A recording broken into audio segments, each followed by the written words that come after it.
A few months ago, there was a massive tragedy here in the Dominican Republic when the Jet Set nightclub in Santo Domingo collapsed. Over 200 people died, including some famous baseball players, singers, and so on. A lot of sort of the elites in the society were at that particular party on just a random Monday night. Such a terrible, terrible tragedy. Well, today, the owner, Antonio Espaillat of Jet Set nightclub, was arrested. I'm recording this, it's about 11 o'clock at night on Thursday, June 12th. His arrest came just a few hours ago, and I arranged what I know to be the facts right now, what some of the rumors have been. I'll debunk, especially one big one, and then get into sort of the laws and legal precedent. Now, not a lawyer, not pretending to be. I'm not an expert on the Dominican legal system. What I can tell you is my background in insurance claims, and at the level that I was at, I did a lot of directing of defense counsel. So I got in the weeds on, I don't know, the language, the arguments, and the strategies, if you will, on how cases got defended in terms of negligence cases, as somebody who would defend an insured person in a lawsuit. And again, my job was to direct counsel on this. So I'm going to give you my thoughts, but again, not a legal expert, and I'll give you what I think is going to happen here, my final take on this early news. We will see. This could age very poorly, but we'll see what happens. But here are the facts. Thursday, June 12th, he was arrested, Antonio Espaillat, and placed in a detention center while authorities are investigating charges of manslaughter. So the way it works in the Dominican Republic legally, you have 48 hours after an arrest is made to file charges. If you don't file charges in 48 hours, you are supposed to be released. That doesn't always happen here. That's sort of a loose, I've seen it already in my time here, that's sort of a loosely abided by law. So we'll see what happens, but he's initially being thought to be charged with manslaughter depending on the outcome of the investigation, but that's what it was. The arrest is really centered on a few different things, a few different facts. One is his admission, Espaillat's admission, that the building that Jet Set was in had not been inspected for 30 years. So there were no structural or other inspections done for 30 years on the building. We'll talk about that in a second. It also centers on the negligence due to an overload on the roof. There were, I think, 6 large AC units and other things on the roof of the Jet Set nightclub, and the arrest cites that overload as grounds for negligence, we'll say. There's also discussion of witness tampering, specifically one employee a few years ago who alleges that there's videotape of him warning the Espaillats about the fact that the roof is overloaded and it will collapse. And he went so far as to say, hey, if something happens to me, it's them. They did it to me. Meaning he felt like if he outed the fact that he felt the roof was unsafe well before this ever collapsed, and it got some sort of publicity, that they had indicated, the Espaillats, that he may not be safe anymore, and he expressed that. True, not true, we'll see what happens, but that's sort of the facts of the arrest, if you will. One of the things that is not a part of this arrest, and a lot of people have a lot of strong feelings about, is a lightning strike on the building in 2023. At that time, I believe it started a generator fire. That generator fire was put out. By a lot of indications, it wasn't a very large fire, but I understand how certainly many feel like a fire could degrade the structural integrity of the building, especially rebar inside the walls if it gets weakened and then it all collapses. I don't know, again, not a structural expert, but what I can tell you is that's not cited in the reason for the arrest, at least not what I could see. And I think a big reason for that is that fire was put out by the fire department. They cleared the structure.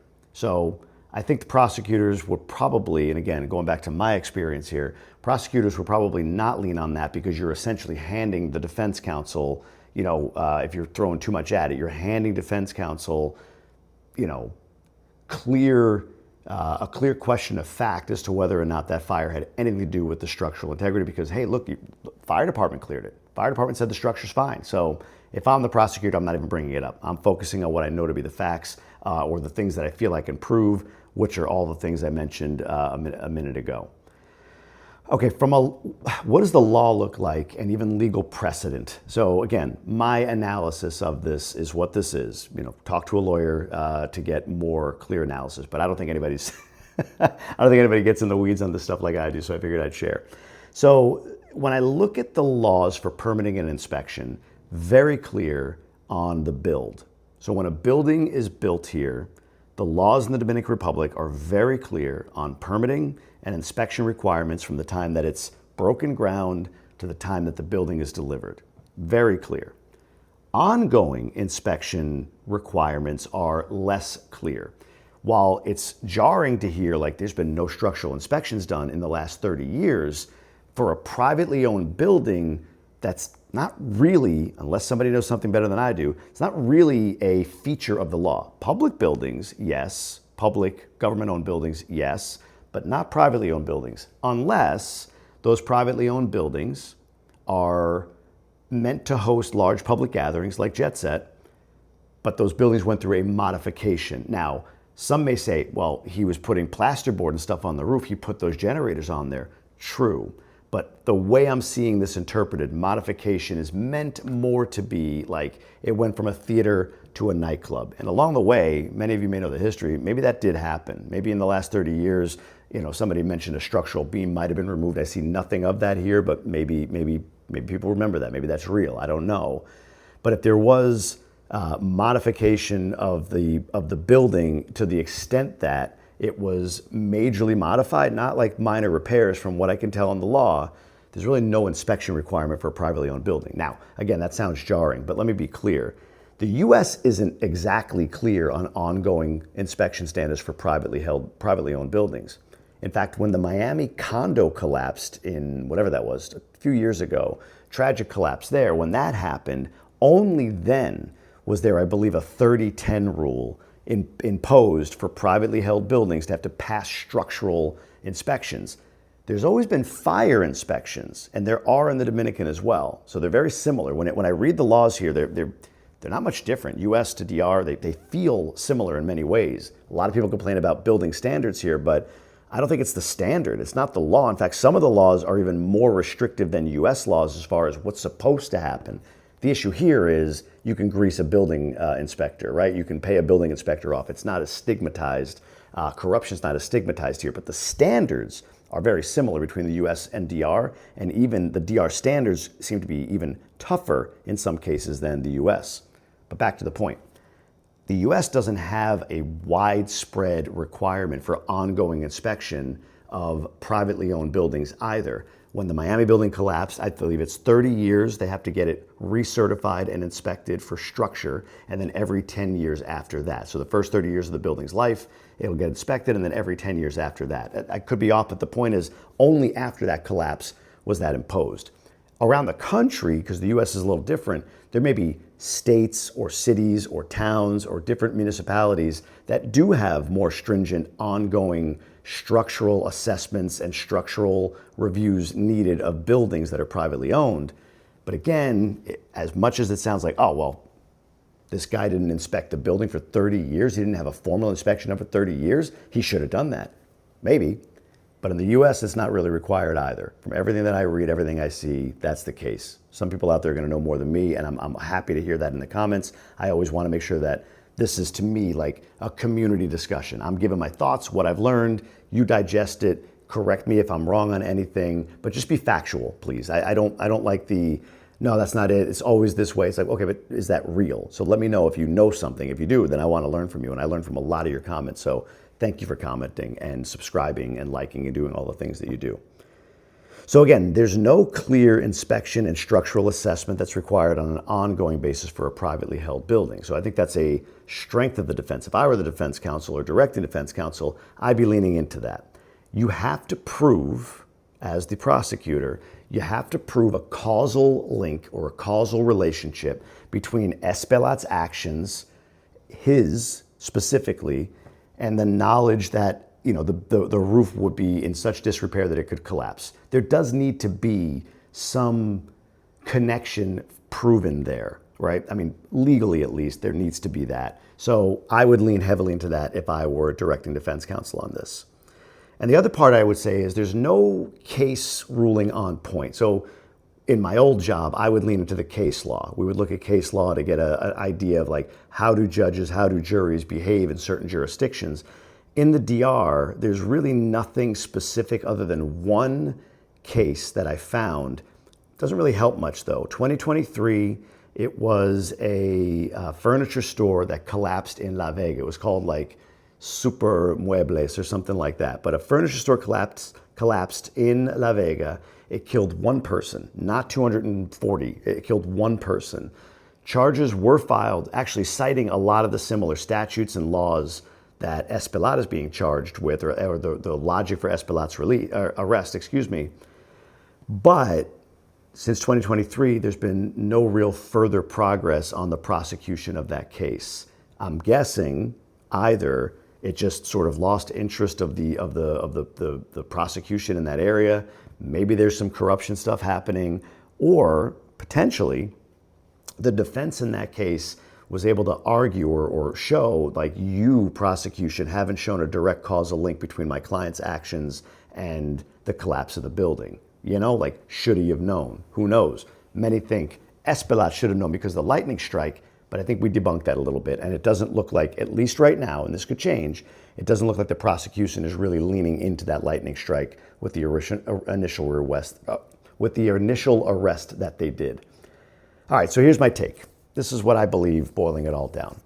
I think that the scope of this tragedy, the size, that many people dying in this tragedy, combined with, right, wrong, or otherwise, call it the status of those that were impacted. You're talking merengue legends, baseball players, like professional baseball players, CEOs of companies, right? Like some of the most elites in the country were in that building and were either injured, 180, I think, injuries, or killed, 240 plus deaths in that tragedy, in that collapse.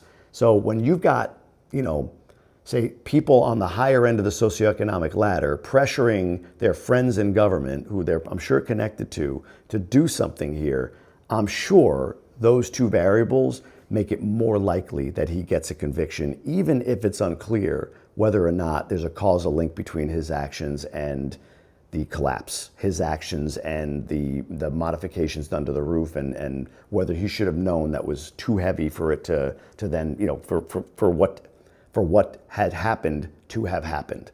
The only other thing, or the big thing, I think, is if, and I've heard there's a videotape, if the witness tampering charge is true, if a former employee warned of the roof collapse, if that's documented somewhere, and if it's proven, or at least fairly clear, that he was hushed, silenced, threatened, told, like, if he goes public with this, that it could be harm to him and harm to his family, I mean, that makes it go from likely, which is my assessment, to clearly.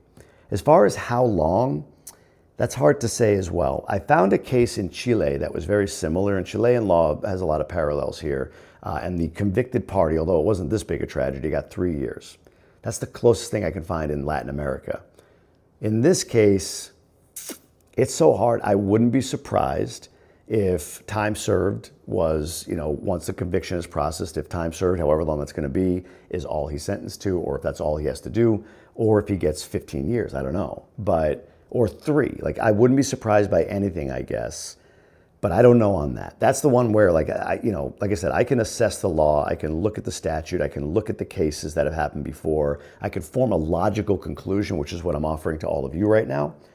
But what I can't do is determine how a judge or whatever is going to, weigh this and prosecute. I also don't know what the limits on jail term or jail time or prison time might be.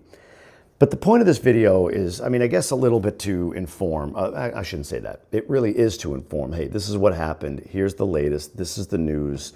Here's all of what's real. Here's all the facts. Here's a rumor that I've heard, we've all heard, and I even thought as well, like, oh my God, if there was a lightning strike and a fire, like, geez, I could see definitely that could degrade the building. And even if it did, doesn't seem to be a feature of the arrest right now. Then I wanted to talk about some of the laws, what they look like, the legal precedent, which the La Vega case is the only thing. And then the smaller part is like, hey, look, I'm sure people are going to say, what do you think? Is he going to get convicted?